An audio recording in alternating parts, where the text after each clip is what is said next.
What is up, everybody? It's Rollin' Dirty coming back at you with another video. Recently, I tried to take the unicycle on a couple of trails that weren't very fun. In fact, you might recall one of my recent videos had me on a trail with a bunch of really loose rocks on it, and it just was not enjoyable as a result. The other day I was out riding around, just randomly checking the area out, and I came across this trailhead that came off of right off of a parking lot that was servicing a large group of homes up on a ridge, and I didn't know about the trail until I saw it. I was just kind of exploring, and it's my favorite kind of trail, is the one I find when I'm randomly just riding around. I was on the Sherman at the time, so I kind of checked out the trail a little bit and determined it was something that would be better suited for the V12 because of the pedal height. And you'll see on this trail that there's a reason for that. I rode a couple hours on here, and I'm only going to give you about 15 minutes of footage here, but there were some interesting events. A lot of large rocks, a lot of drops, a lot of roots, a lot of pretty steep inclines. But the one thing about this trail is that you'll note that there's not a ton of loose rocks on the top of it. The rocks are mostly embedded in the dirt. There are some loose rocks, but they're not every rock. And so it was just the right kind of challenge for me. And I can tell you, like 100%, I'm a better rider on the V12 just after a couple hours on this trail. And I find that's always the case when I push myself a little bit. And this was definitely pushing myself, because I've mostly ridden dirt trails, not a lot of rocks and stuff on them. And if it's been anything but dirt, it's usually been gravel. So this is kind of a new territory for me, and definitely a new trail for me. I've never been on this trail. I'm trying to be a little careful here because there are a lot of mountain bike riders on this trail, and I've also come across a couple of joggers and a couple of hikers. Kudos to the joggers. They were doing mostly uphill. It was ridiculous. Anyway, so I brought the V12 out here to have a little bit of fun after work today, and it was a great time. I wore too many layers, though, I can tell you that for sure. I think in a previous video I felt like I mentioned something to the effect that I felt like a steamed clam with all my gear on, and doing the kind of workout that it is to negotiate the wheel around all these rocks. I mean, that's you're muscling the wheel around a lot, and that's a workout. And I got pretty warm. So you'll note that I'm holding the lens to my goggles, because it was just fogging up too much because I was too warm. And that, not going really fast, it couldn't clear it as quickly as if I was moving, like 25, 30 miles an hour. Anyway, so yeah, that's why I'm holding the lens in my left hand.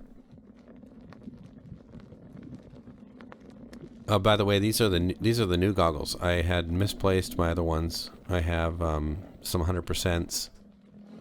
They're not the expensive version. I think they were like 30, 35 bucks. And I was a little disappointed in the quality. I remember putting them on and seeing some distortion through the eyepiece. And so when I misplaced them, I thought, maybe it's time to upgrade. And and I could have bought another pair of 100%s, but I thought I'd give these Havocs a try. And I'm very pleased with the Havoc clarity and the amount of visibility. The lenses, you can't see it on the mask here, but or on the goggles here, but the lens is really large, really wide, and it actually just barely fits inside my helmet opening, but it does fit. It fits nicely. So I'm very happy with it. I got the clear lens with it as well as this tinted lens, and I should have brought the clear lens for this. I had to remove it regardless because I took it off because of the heat, but the clear lens would have been better for this trail. This lens that I'm holding in my hand is probably more suited for direct sunlight, which there isn't a whole lot of over here on the trail because of all the trees.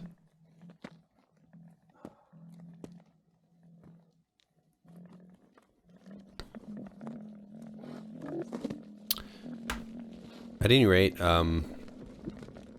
if you're looking to see what the V12 can do, I'd say this is probably a pretty good demonstration of its ability. I know it can do more than what I'm doing here just because my skill level's not as high as some on these kinds of trails. I imagine if I kept coming out here, I'd get quicker and quicker, and it'd be a good time. But the wheel is quite capable. I'm a little heavier, so I actually run this at 45 psi, and that might be more than I need to run it at, but I've just run it at 45 from the time I bought it, and I've gotten used to that, and it's worked out pretty well for me. A little bouncy, but I know I'm protecting the rim a little bit.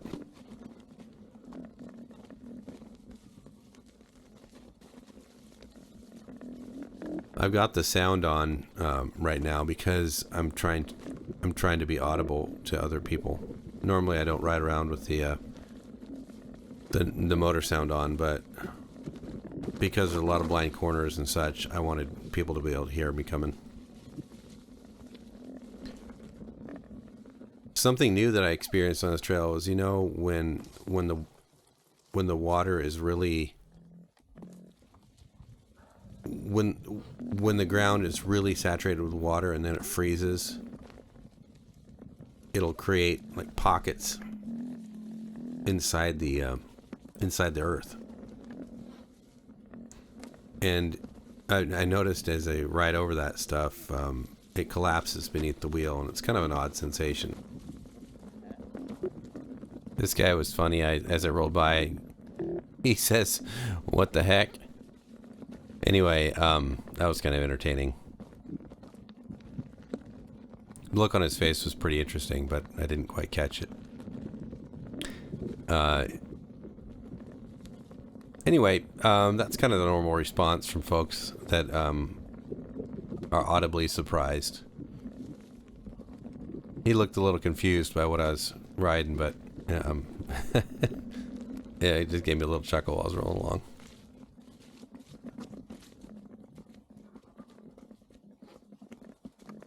Now, see, on the way in, I'm on the way out right now. I traversed all this on the way in, and it's not footage you're seeing here.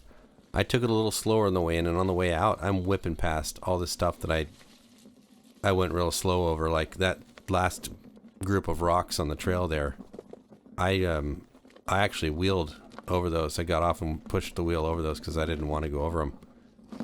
But after all the time on the trail, when I came back and the return, I looked at that and I was like, you know, I'm just going to go right over that because I'd learned on the trail how to negotiate that kind of terrain with the wheel.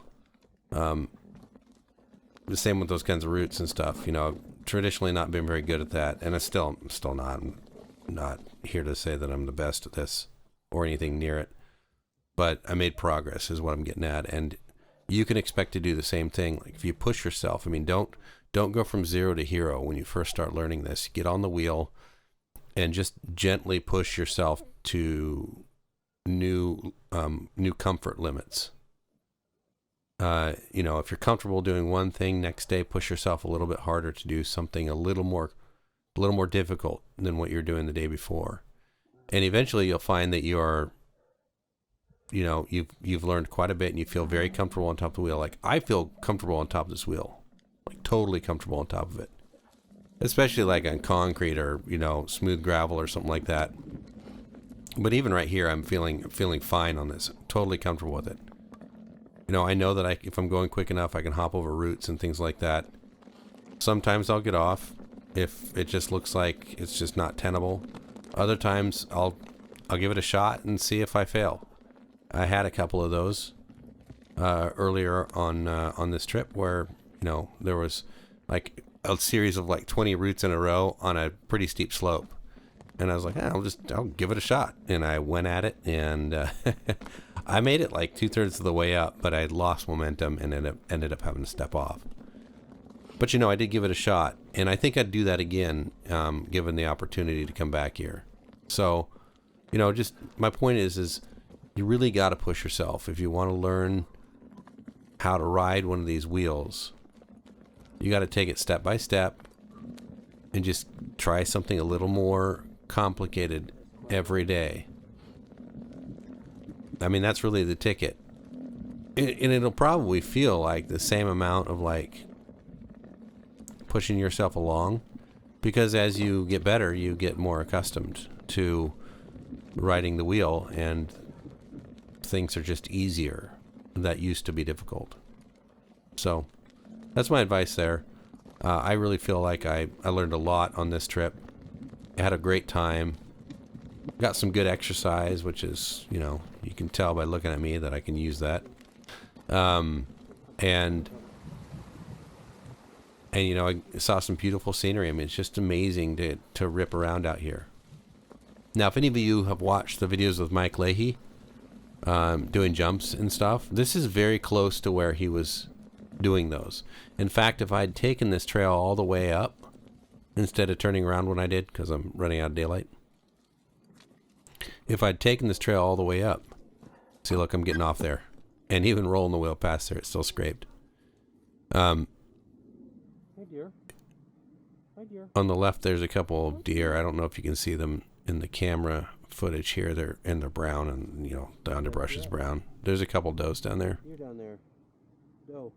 Anyway, if I'd taken this trail all the way, it would have actually taken me from the park that I discovered the trailhead in, all the way across this hill / mountain to the area where there's a lot of jumps and stuff that you may have seen him doing. So it's a real popular mountain bike park in an area called Duthie Hill, and this trail ends up over there on Duthie Hill if you follow it all the way. I think it's about, I don't know what the length is. I've never been on the whole trail, but from what a hiker told me the day prior, it's probably about 10 miles from the trailhead over here where I started to the Duthie Hill Park. 10, 12 miles. Totally doable, but you know, it's a workout, but it's a lot of fun.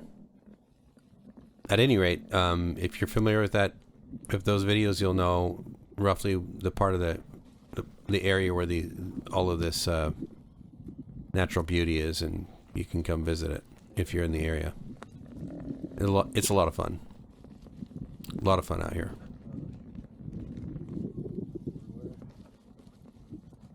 You can see we had a lot of timber come down because of the ice storm over the winter. There's just a ton of trees that fell down. Anyway, I appreciate you guys sticking it out to the end of the video. We're getting close to the end here. I just want to throw a notice out for the description box. There's a link to where you can purchase one of these unicycles, or parts for the unicycle, or if you just want to purchase some gear, there's some links there too. They're all affiliate links, and they help support the channel if you use them. Doesn't cost you anything additional. I appreciate you taking the time to watch. If you'd throw me a like and subscribe, that's super helpful. Thank you, everybody, and we'll catch you in the next one.